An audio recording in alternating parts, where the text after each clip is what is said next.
14장 26절부터 45절까지 말씀입니다.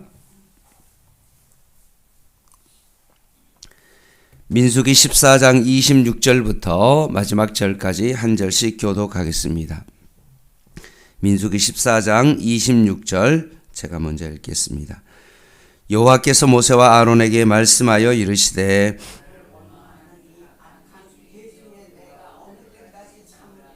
이스라엘 자손이 나를 향하여 그들에게 이르기를 여호와의 말씀에 내 삶을 두고 맹세하노라. 너희 말이 내 귀에 들린 대로 내가 너희에게 행하리니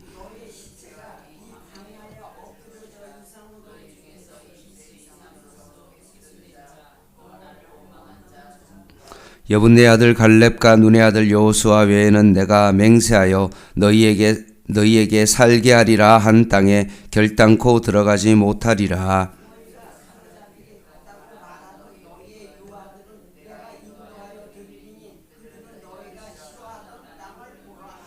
너희의 시체는 이 강야에 엎드려질 것이요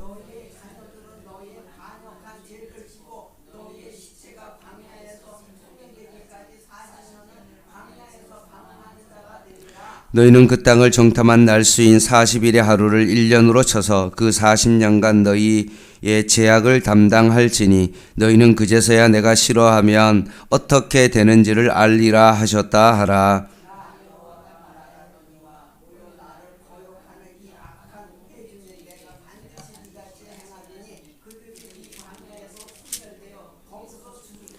모세의 보냄을 받고 땅을 정탐하고 돌아와서 그 땅을 악평하여 온 회중이 모세를 원망하게 한 사람.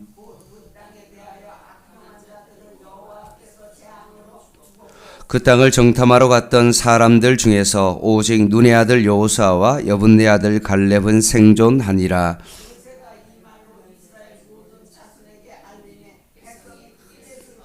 아침에 일찍 일어나 산 꼭대기로 올라가며 이르되 보소서 우리가 여기 있나이다. 우리가 여호와께서 허락하신 곳으로 올라가리니 우리가 범죄하였음이니이다.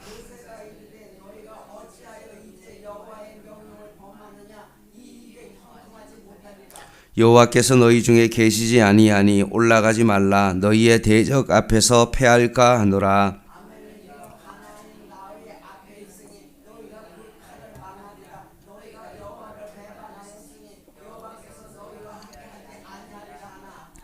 그들이 그래도 산 꼭대기로 올라갔고 여호와의 언약궤와 모세는 진영을 떠나지 아니하였더라. 아말렉인과 산간지대에 거주한 가나안인이 내려와 그들을 무찌르고 호르마까지 이르렀더라. 아멘.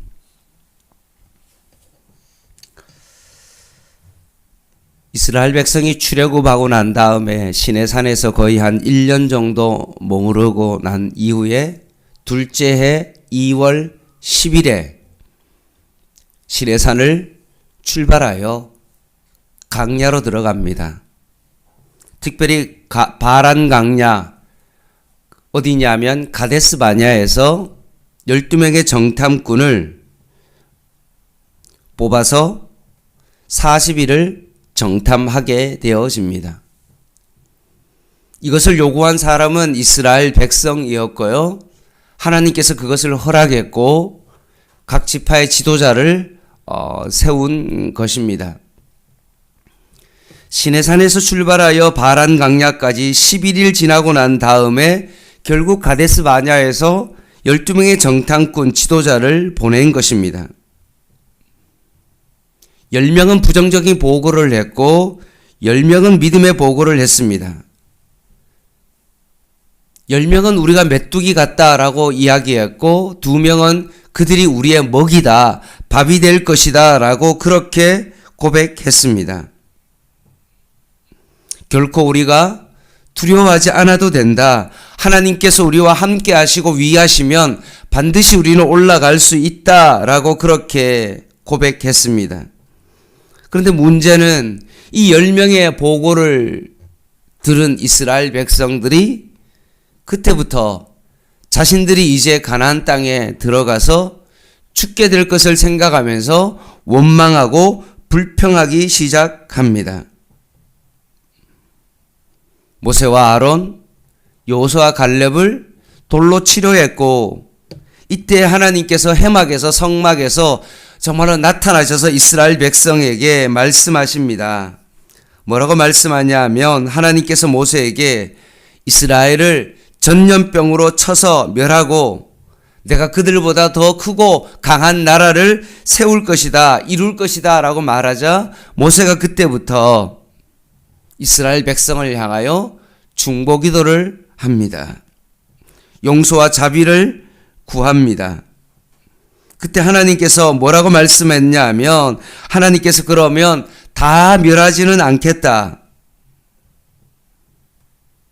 이스라엘을 용서하지만 나를 멸시하는 사람은 한 사람도 약속의 땅을 보지 못할 것이다 라고 하시면서 14장 25절 말씀해 보면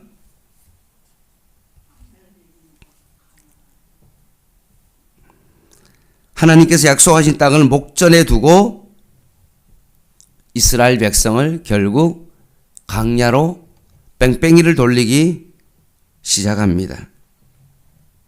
그래서 구체적으로 모세와 아론에게 더 구체적으로 그러면 불평하고 원망하고 우리가 가면 정말로 죽게 되었다라고 원망하고 불평했던 그 불평대로 이스라엘 백성이 광야에서 죽게 되어집니다. 그리고 오늘 본문은 이스라엘의 미래에 대해서 조금 더 구체적으로 말씀하십니다. 27절입니다. 나를 원망하는 이 악한 회중에게 내가 어느 때까지 참으랴. 이스라엘 자손이 나를 향하여 원망하는 바, 그 원망하는 말을 내가 들어노라. 이스라엘은 끊임없이 원망합니다. 출애굽할 때부터 10가지의 그 재앙을 경험하고 홍해를 마른 땅까지 건너는 그런 기적을 경험하고도 그들은 여전히 하나님 앞에 원망했습니다. 어려움이 부딪힐 때마다 원망했고, 이 원망은 우리가 민수기 14장 11절 말씀에 있는 것처럼 하나님을 원망하는 것은 무엇을 의미하냐? 여호와께서 모세에게 이르시되 이 백성이 어느 때까지 나를, 이런 표현을 쓰고 있습니다, 멸시하겠느냐. 하나님께 대한 원망은 하나님에 대한 불신이고 그것은 바로 하나님에 대한 멸시다라고 말씀하십니다.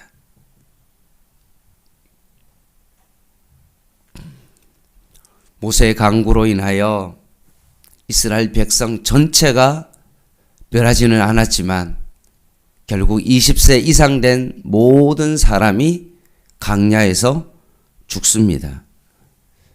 민수기가 처음 시작할 때 이스라엘 백성이 20세 이상 된 전쟁에 나갈 만한 사람을 계수했을 때 그 인원이 얼마였습니까? 60만 3,550명이었습니다. 그런데 이 모든 인원이 결국 광야에서 죽게 됩니다. 그러나 그 2세대는 가나안 땅에 들어가게 될 것이다 라고 말씀하시며 40일 동안 정탐한 그 일이 변하여서 년으로 바뀌어 40년 동안 광야에서 방하도록 하나님께서 하십니다.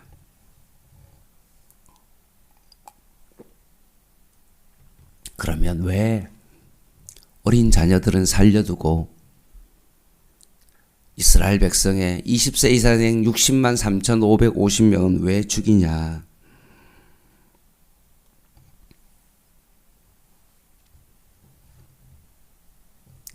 그들은 자기의 힘으로 가나안 땅에 들어가려고 했고 자기의 힘으로 싸우려고 했던 하나님에 대하여 불신한 모든 사람들은 결국 광야에서 죽을 수밖에 없다. 내 힘으로 살 수 있다고 발버둥 치는 사람은 죽을 것이요. 어린아이처럼 그들이 힘이 없어 광야에서 살 수 없을 것이다 라고 생각했던 그 사람은 오히려 가나안 땅에 들어가게 된 것입니다. 결국 우리의 육체의 강함을 통하여서 우리는 이 땅 가운데 살아가는 것이 아니라 얼마나 우리의 시선이 하나님께 향하고 있느냐. 정말 하나님께서 우리의 인생을 주장하시고 하나님께서 우리의 삶을 인도하신다는 이 믿음의 고백이 있는 자만이 가나안 땅에 들어갈 수 있다는 것입니다. 늘 어려움이 있을 때마다 하나님께 원망하고 불평하고 하나님 왜 나를 이곳으로 인도해 주셨습니까? 라고 원망하고 자꾸 내 힘으로 하나님의 시선에서 자꾸 떠나고 하나님의 마음이 있는 곳에 내가 머물러야 되는데 그러지 않는 그 모든 사람은 결국 광야에서 죽게 된 것입니다. 하나님의 징벌고지를 받은 그 사람들은 39절 40절 보십시오. 모세가 이 말로 이스라엘 모든 자손에게 알림해 백성이 크게 슬퍼하며 아침에 일찍 일어나 산 꼭대기로 올라가며 이르되 보소서 우리가 여기 있나이다. 우리가 여호와께 허락하신 곳으로 올라가리니 우리가 범죄하였음이니이다 라고 말합니다.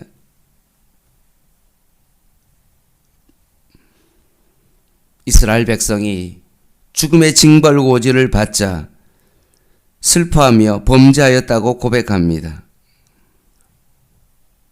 그리고 뒤늦게 후회하고 이제 우리가 올라가겠다라고 합니다.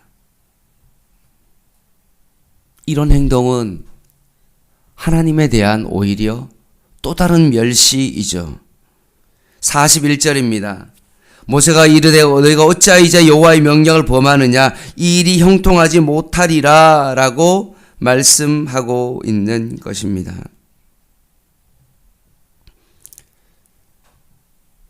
사랑하는 성도 여러분,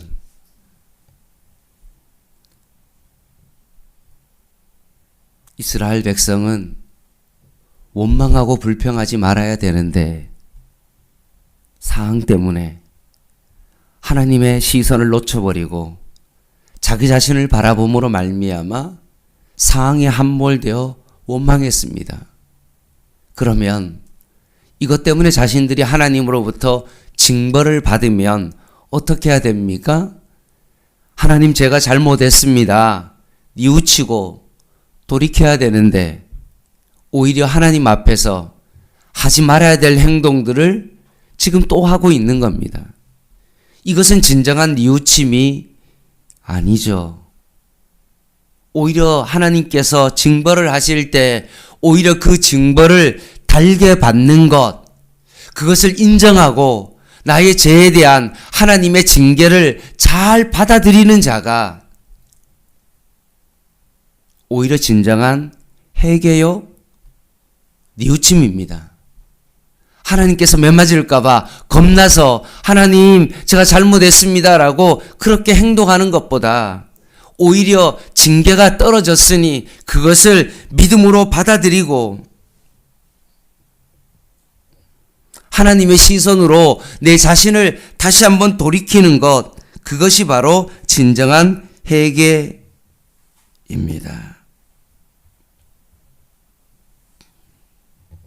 어제도 말씀드렸던 것처럼 종의 목숨은 누구에게 있는 것입니까? 주인에게 있는 것입니다. 증인의 삶은 자신의 모든 결정은 어디에 있습니까? 심판하는 자에 따라서 모든 것이 결정되어집니다. 오늘 우리의 삶은 우리는 주님의 종으로서 주님의 증인으로서의 삶을 살아가도록 부르심을 받았습니다. 행여나 내가 원망하고 불평함으로 말미암아 나에게 정말로 하나님의 징계가 일어나고 하나님께서 이런 것들로 하나님께서 치실 때 자꾸 그것을 안 받으려고 발버둥치고 이게 아니다라고 이야기하고 하나님 이것만은 좀 피하게 해 주십시오라고 오히려 피하는 것보다도 하나님 저의 목숨은 하나님께 있습니다. 나의 모든 앞으로의 삶은 심판주이신 하나님께 있습니다 라고 고백하고 빨리 우리의 시선을 하나님께 돌리고 하나님께 내 마음이 가야만이 이것이 진정한 회개요 뉘우침 아니겠습니까? 혹시나 내가 하나님으로부터 부름을 받고 하나님으로부터 소명을 받은 자인데 하나님으로부터 그 일을 감당하지 못하고 자꾸 그 상황 때문에 내가 함몰되어서 하나님 앞에 하나님 왜 나를 이곳으로 보냈습니까? 나는 왜 이렇게 어렵습니까? 내 자신에 대해서 원망하고 불평하는 것이 아니라 오히려 이럴 때일수록 나의 시선을 하나님께 고정하고 하나님의 소명이 어디에 있는지 하나님의 마음이 어디 있는지를 다시 한번 깊게 깨닫고 하나님께로 시선을 돌릴 수 있는 저와 여러분 되시기를 주님의 이름으로 간절히 부탁을 드립니다. 기도하겠습니다.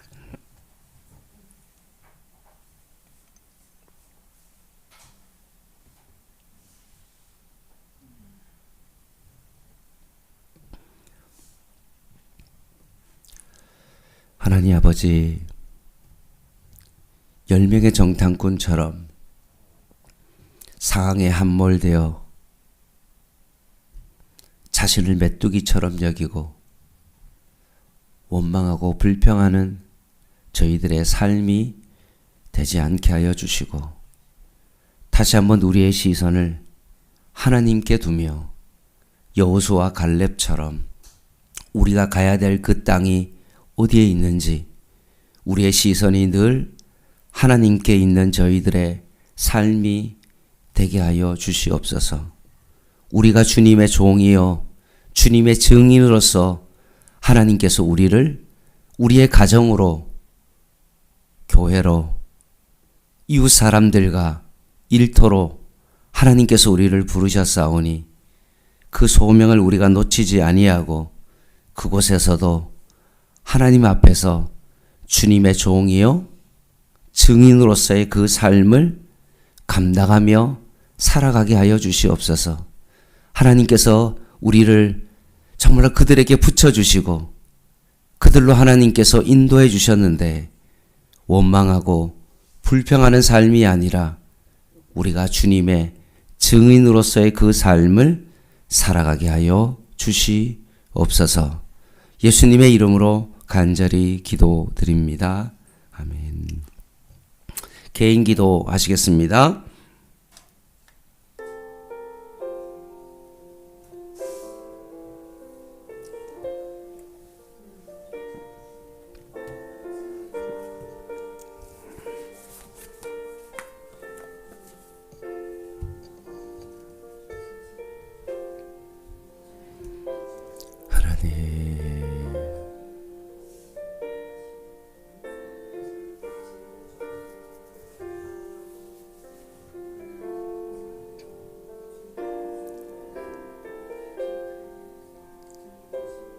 환경에 따라 원망하고 불평하며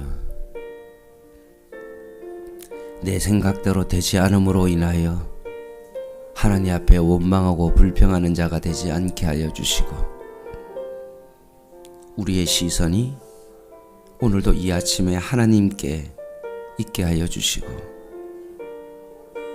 하나님의 깊은 뜻이 어디 있는지를 다시 한번 깊이 바라보는 시간 되게 하여 주시옵소서.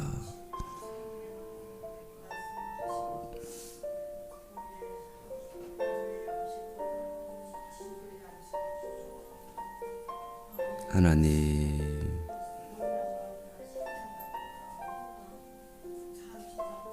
하나님,